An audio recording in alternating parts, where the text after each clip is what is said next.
कि बहुत सी जगह भारत में यह न्यूज चलने लगी है कि भारत अब शायद युद्ध कहां करेगा, भारत युद्ध की तैयारी छोड़ चुका है, भारत युद्ध से पीछे हट चुका है।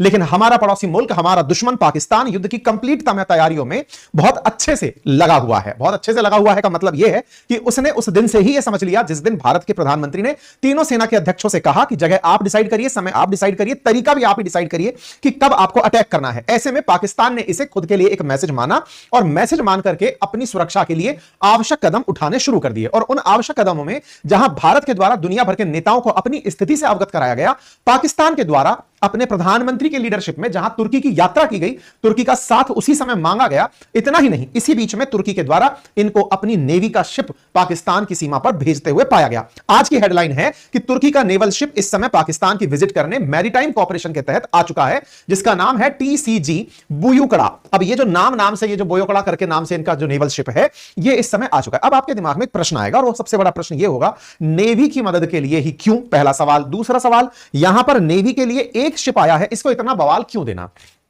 पहले ही आंसर कर देता हूं। पहली बात आंसर तो यह है, नेवी इसलिए क्योंकि पाकिस्तान अपनी सेना को तो मजबूत पाता है, नेवी के मामले में यह काफी भारत की तुलना में पिछड़ा हुआ है। और भारत ने 1971 के युद्ध में भी नेवी के माध्यम से ही पाकिस्तान के कराची बंदरगाह को बहुत नुकसान पहुंचाया था। और हमारी नेवी तब से नेवल डे मनाती आ रही है जब हमने पाकिस्तान को नुकसान पहुंचाया था। नंबर एक। नंबर दूसरा, क्योंकि पाकिस्तान भारत के सामने बहुत अच्छे से खड़ा नहीं हो पाता, ऐसे में इसे दुनिया का समर्थन चाहिए। तुर्की, जिसके पास एक बड़ा कोस्ट लाइन है, वो अपनी नेवी के माध्यम से पाकिस्तान को मदद करना चाहता है। इसका सिंबॉलिक रूप से यहां प्रेजेंट होना भी कि इसका नेवल शिप यहां पर है, क्या केवल नेवल शिप भेजा है? नहीं, इनके एयरफोर्स चीफ यहां आके मिल चुके हैं, आर्मी युद्ध अभ्यास कर चुकी है। तुर्की पूरी तरह से पाकिस्तान के साथ इस मसले पर टिका हुआ दिखाई दे रहा है। यहां की कुछ तस्वीरें मैं आपको दिखाता हूं, जहां पर पाकिस्तान नेवी के जो फौजी हैं, ये चीयर लीडर बने हुए दिखाई दे रहे हैं, चीयर गर्ल्स किसी हरकतें करते हुए दिखाई दे रहे हैं। यहां पर आप गुडविल विजिट के दौरान इनको देख सकते हैं, किस तरह की तस्वीरें और वीडियो जारी किया जाता है, जहां पर तुर्की का एक नेवल शिप बहुत अच्छे से पाकिस्तान में वेलकम होता है। ना केवल इसका वेलकम होता है, बल्कि नेवी के जो यहां के सैनिक हैं, जो नेवल ऑफिसर्स हैं पाकिस्तान के, उनको पहले हाथ में झंडे पकड़ाए जाते हैं और फिर हाथ में, जैसे हमारे आईपीएल के दौरान होता है, कुछ वैसी हरकतें उनसे करवाई जाती हैं। मतलब इनको यह भी नहीं पता कि इनके अभ्यास में क्या क्या करना होता है। खैर, इस बीच में इनके नेवल ऑफिसर्स के द्वारा तुर्की के नेवल ऑफिसर्स का वेलकम किया गया और बाकायदा यह देखा गया कि पाकिस्तान की जो कोस्ट लाइन है, जो अरब सागर के साथ जुड़ती है, उस कोस्ट लाइन की सुरक्षा के लिए पाकिस्तान के पास जो असला है वो कितना तैयार है, नंबर एक। और तुर्की की नेवल से, मतलब जो नेवल नेवी है, वो इनको कितनी तरह से ट्रेन कर सकती है, इसके लिए ये लोग यहां पर आ पहुंचे हैं। तुर्की भारत से कहता है कि भारत और पाकिस्तान को इस मसले में, जो पहलगाम का इंसिडेंट हुआ है, एक दूसरे को डीएस्केलेट करना चाहिए, युद्ध नहीं लड़ना चाहिए, आराम की स्थिति में चले जाना चाहिए। इतना ही नहीं, तुर्की साफ साफ इनकार करता है कि हमने पाकिस्तान की कोई मदद नहीं की है, ये फालतू में केवल न्यूज उड़ाई जा रही है। ठीक है साहब, ये न्यूज फर्जी हो सकती है। तो फर्जी न्यूज से अगले दिन की खबर सुनिए। 30 अप्रैल के दिन पाकिस्तान को यह पता तो चल गया था कि हम भारत की तरफ से तैयारियां कर रहे हैं, भारत इस पूरे घटना का रिटेलिएशन प्लान कर रहा है। इस रिटेलिएशन के प्लान के दौरान पाकिस्तान तुर्की को फिर कहता है कि साहब बचा लो, केवल आप ही हमारे तारणहार हो, हम मरने वाले हैं। ऐसे में तुर्की की तरफ से इनके एयरफोर्स चीफ पाकिस्तान आते हैं। खबर निकल कर आती है कि यहां पर पाकिस्तान के एयरफोर्स चीफ, तुर्की के एयरफोर्स चीफ पाकिस्तान में आए, लेकिन अगेन पाकिस्तान इसको डिनाई करता है कि नहीं, ऐसा कुछ भी नहीं हुआ, इनके एयरफोर्स चीफ नहीं आए। लेकिन न्यूज कटिंग्स आप देख सकते हैं टाइम्स ऑफ इंडिया की, जहां पर यह मेंशन है कि अर्दगन के जनरल, जो एयरफोर्स चीफ हैं, वो पाकिस्तान के हेडक्वार्टर में आते हैं और यहां आकर के इनके सेना अध्यक्षों से मुलाकात करते हैं। युद्ध के समय पर ही मित्रता की और दुश्मनी की असली अग्नि परीक्षा हो रही होती है।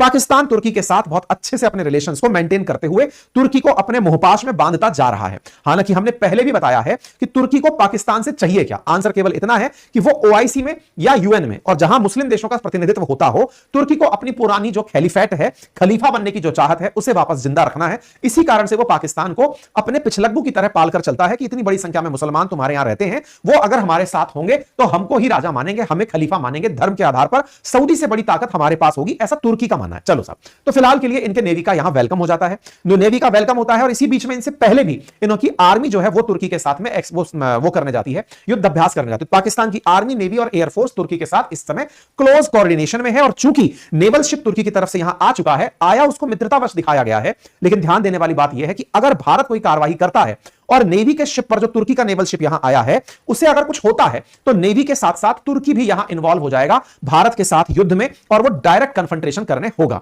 खैर, अब बड़ा सवाल यह है कि हमने तो पूरी तरह से माहौल बना दिया कि हमारी नेवी इन पर अटैक करने का प्लान कर रही है, लेकिन क्या पाकिस्तान को इस बात की भनक है? बिल्कुल है।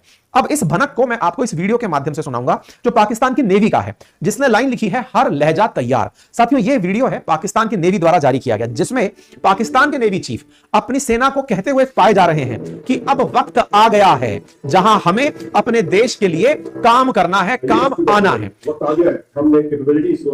वक्त आ गया है, वक्त आ गया है का मतलब साफ है कि पाकिस्तान को यह बात बहुत अच्छे से मैसेज कर दी गई है और उनकी स्पाई एजेंसीज भी इस तैयारी में है कि हां वॉर होगा, नेवी के साथ कन्फ्रंटेशन होगा, हम उसके लिए तैयार हैं। ठीक है साहब। अब पाकिस्तान का तुर्की प्रेम तो आप सबने देख लिया। अब सवाल यह बनता है कि क्या यह और मित्रों के पास नहीं जाएगा, जैसे चाइना। नेवी के ऊपर पाकिस्तान की डिपेंडेंसी तुर्की पर क्यों, या एयरफोर्स के केस में तुर्की पर डिपेंडेंसी क्यों, चाइना के ऊपर क्यों नहीं?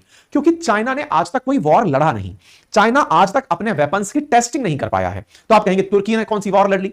तुर्की जितने भी प्रकार के छद्म युद्ध लड़ता आया है सीरिया में, वहां तो उसकी वेपन टेस्टिंग होती आई ही है। तुर्की एक नाटो कंट्री है और नाटो कंट्री होने के नाते उसके पास जो वेपन्स हैं ये बड़े उन्नत किस्म के अमेरिका या नाटो कंट्रीज के द्वारा बेचे गए वेपन्स हैं जो कि ऑलरेडी वेपन टेस्टेड हैं। अमेरिका चाइना के केस में पाकिस्तान के साथ लॉस क्या है कि इनकी नेवी ने खुद ही मना किया हुआ है कि चाइनीज वेपन यूज मत करना, वो हमारे पास चल नहीं पाते। ये न्यूज है 2 साल पुरानी, जिसमें खुद इनकी नेवी मना कर रही है चाइनीज सिस्टम को यूज करने के लिए। खैर, ऐसे में अपने कराची बंदरगाह जो कि इनके यहां की एक इकोनॉमिक सिटी मानी जाती है, उसको बचाने में इन्हें तुर्की का अनुभव कितना काम आएगा ये तो समय बताएगा। लेकिन भारत जो कि हिंद महासागर में सबसे बड़ी कोस्ट लाइन रखता है, वो अपने आप को सुरक्षित रखते हुए पाकिस्तान को कैसे चुनौती देगा ये देखना होगा।